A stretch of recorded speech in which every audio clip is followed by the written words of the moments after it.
Democrats to hit 60 votes. I'll agree with the senator there on that one. I mean, we have to have a few Trump state Democrats who want to win re-election. But as I pointed out yesterday, the so-called 60-vote standard is simply not accurate. Democrats are grasping at straws to block the confirmation of an unquestionably qualified nominee. I'll repeat, neither of the two Supreme Court justices that President Obama put forward were subject to the 60-vote threshold. So although I agree with Senator Manchin that Judge Gorsuch will probably get enough Democrats to get to 60, it's just simply not ever been a requirement.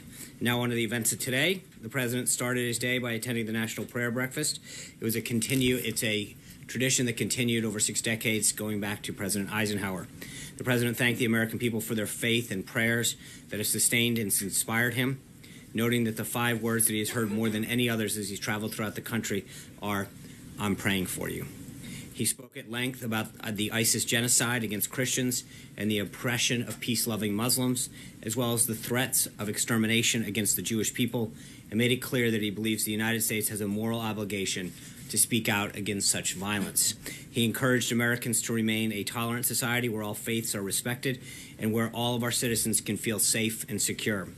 With that goal in mind, the president remarked that he's taken action to ensure that the United States will not allow a beachhead of intolerance to spread throughout our nation. In the coming days, we'll develop a system to help ensure that those admitted into our country fully embrace our values of religious and personal liberty and reject any form of oppression or discrimination. The president also committed to get rid of the Johnson Amendment and allowing our representatives of faith to speak freely and without retribution.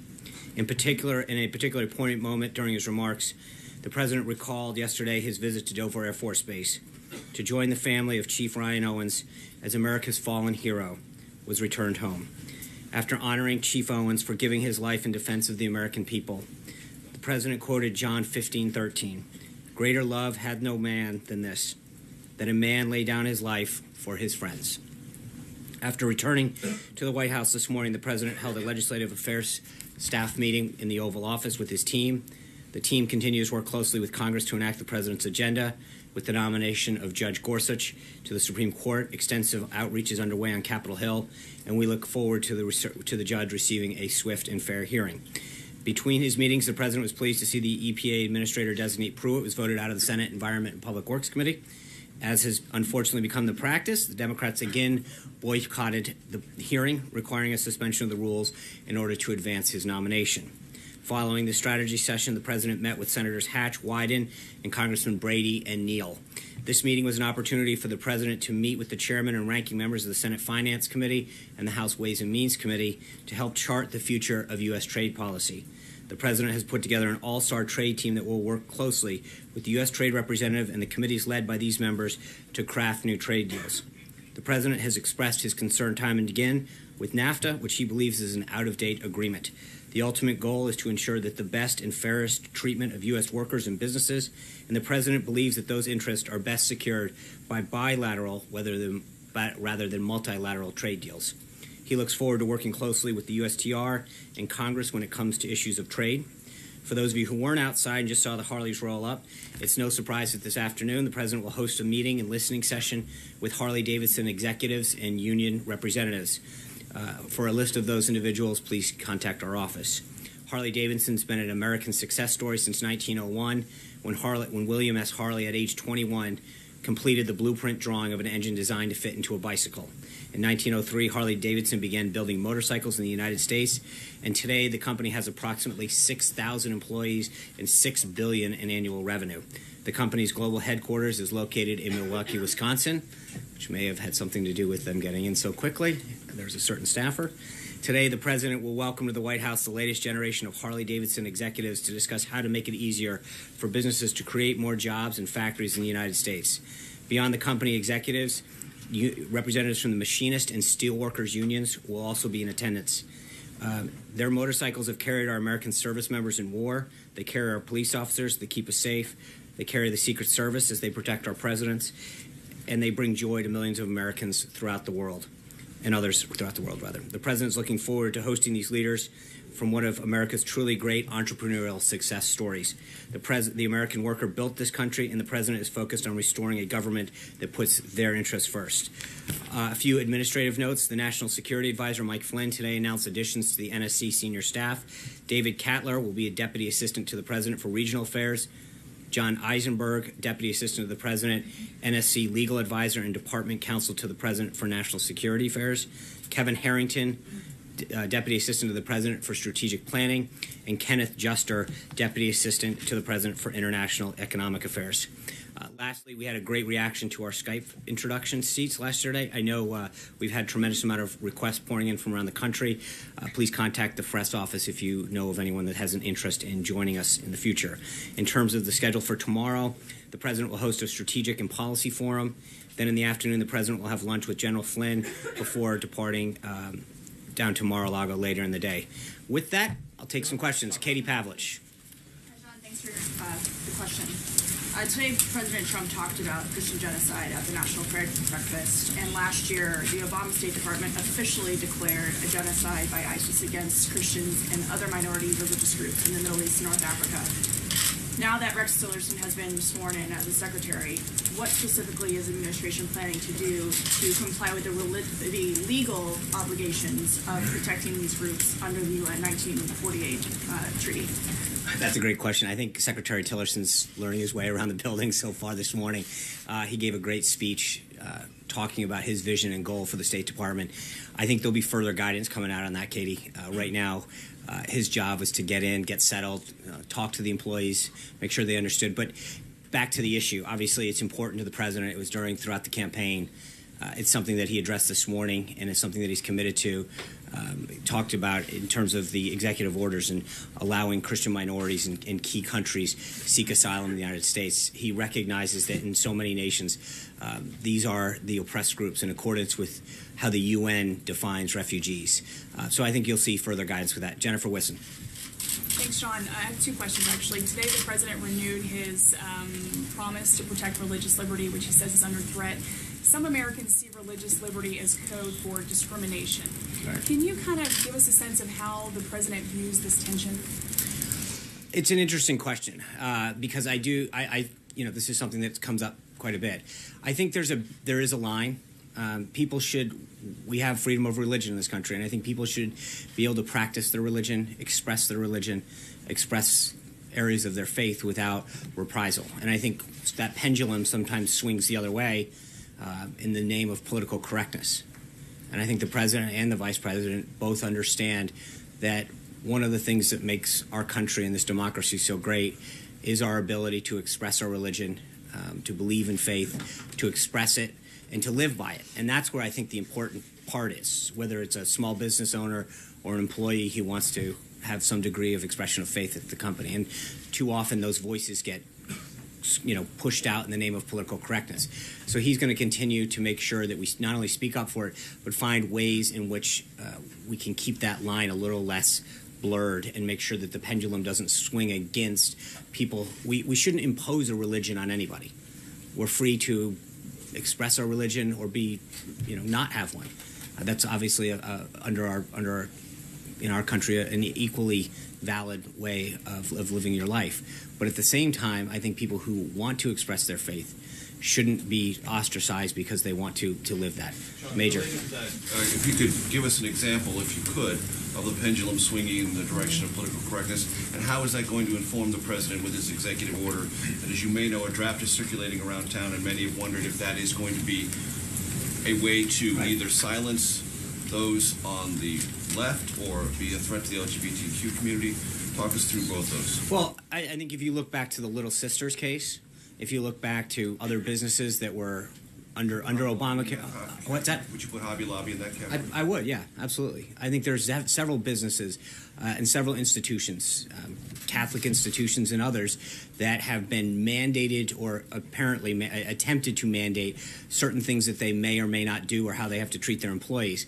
Those are instances where clearly the pendulum's swinging a different way, where you are not carving out institutions or the ability for privately held businesses to conduct themselves to live according to their faith or their moral compass. And so there's clearly a lot of evidence in the last couple of years of the government coming in with regulations and policies that have, frankly, denied people the ability to live according to their From faith. the president's point of view, that's discriminatory in itself. Well, I think there's, like I said, I think it's a pendulum, and where the president is that he wants to make sure that you don't penalize someone for wanting to express their faith. And that to the extent that we can keep that line a little less blurred and allow people who don't believe in a faith or have an opposing faith, make sure that they are equally comfortable in the workplace. But we shouldn't penalize people or mandate them to abide by certain policies or regulations which are in direct contradiction to their faith. And what about the executive order, Sean? How does that There's right now no executive orders that are official or able to read out. We maintain that. There's nothing new on that front. I'm not there until we have. It's not a question. There are a lot of ideas that are being floated out. I mentioned this the last couple of days, but that doesn't mean part of it is as the president does all the time. He asks for input. He asks for ideas, and on a variety of subjects, there are staffing procedures that go on where people have a thought or an idea and it goes through the process. But until the president makes up his mind and gives feedback back and decides that that's final, there's nothing to announce. Yeah. John, thank you. In light of the tragedy that happened in Quebec City last week, which Prime Minister Trudeau is actually calling an act of terrorism, what is the president doing? What initiatives is he taking to make sure that that kind of homegrown, he was a Canadian citizen, homegrown terrorism, homegrown violence doesn't happen within our country? Well, there's a lot of things. Number one, he's talked cybersecurity. I mean, he's looking at it from every angle. I think the first thing is to make sure that we look at our borders. You've got to protect your own people first. Then you've got to look at the cyber threats. So there is a holistic approach to both immigration, and there's a direct nexus between immigration and national security and personal security that he has to look at. But then it's a multi-tiered step. You look at the borders, you look at who we're letting in, then you also look at what we're doing internally with our intelligence agencies, from the FBI up, that make sure that we're looking at whether it's the cyber threats that we face or other terrorist activities, but making sure that we're working with the NSA and the FBI to be ahead of the curve, if you will. If I may, these are homegrown. Right. Oklahoma City was an American kid. Sure. Okay, that's what I'm asking. That's what I'm saying. But I think that part of it is looking at using the assets that we have here, the NSA, the FBI, looking at using the different agencies to see if we can get ahead of the curve and see things. And a lot of times that's been a very big issue, is getting ahead of the curve for when there are telltale signs, having reporting systems up, working with the various agencies. But it's a multi-effort process, if you will. Kristen. John, thank you.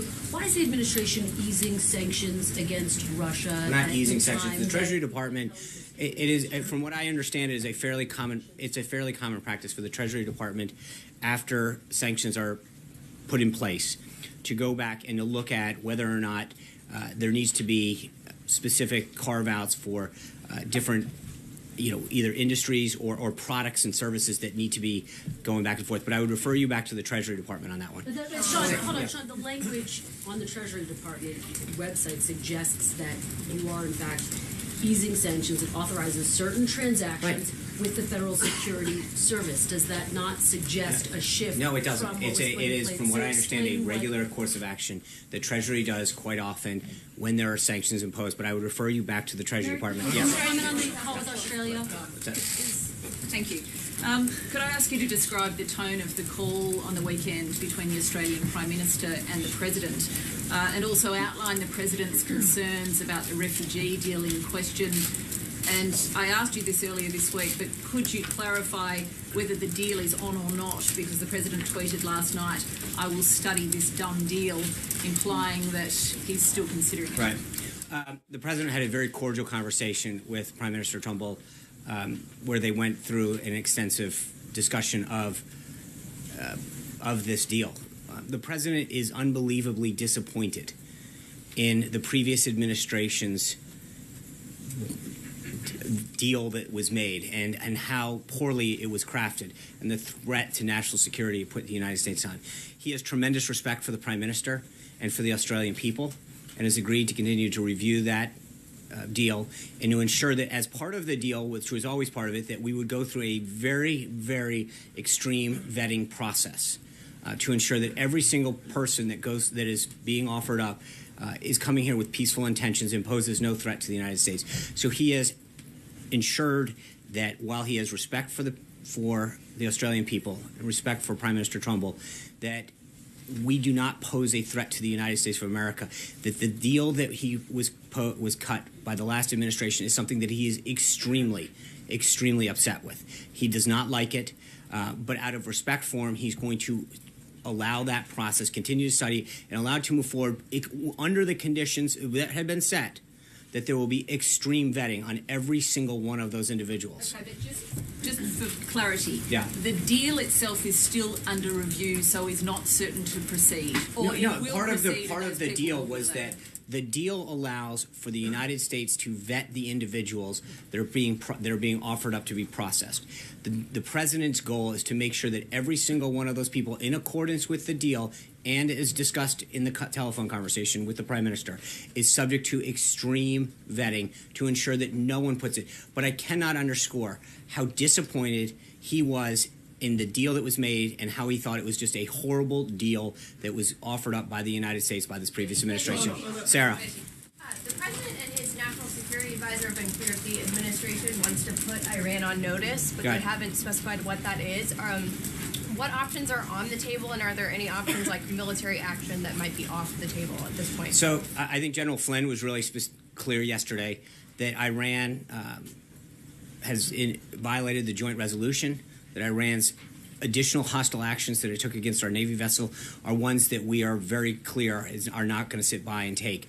I think that we will have further updates for you on those additional actions, but clearly we wanted to make sure that Iran understood that they are on notice. This is not going unresponded to. John. Thank you very much. I'm sorry. Yes. Saudi vessel. Sorry. Thank you. Sorry. Yes. They thought it was American, but it's a Saudi. Right. That's right. John. Sorry. Thank you, John. Sean. On January 27th at the Republican retreat in Philadelphia, Vice President Pence had a closed-door meeting with House Republicans where several of them brought up the case of IRS Commissioner John Koskinen. There was an attempt to impeach him last year, which some of the leadership in the House felt was unfair to the commissioner, and they urged him to tell the president that, given his entire record, he should fire him or ask for his resignation soon. My sources said the vice president said, "I can hear you." Is there any pending action on the fate of Commissioner Koskinen? I have nothing to update you on. Hallie. On Yemen, it was initially described, the raid over the weekend, as a successful raid by the administration. There are now some questions that CENTCOM is raising about the possibility of additional civilian casualties. So we've got a couple of questions for you on this one. Yeah. Would you still stand by your characterization as the raid is successful?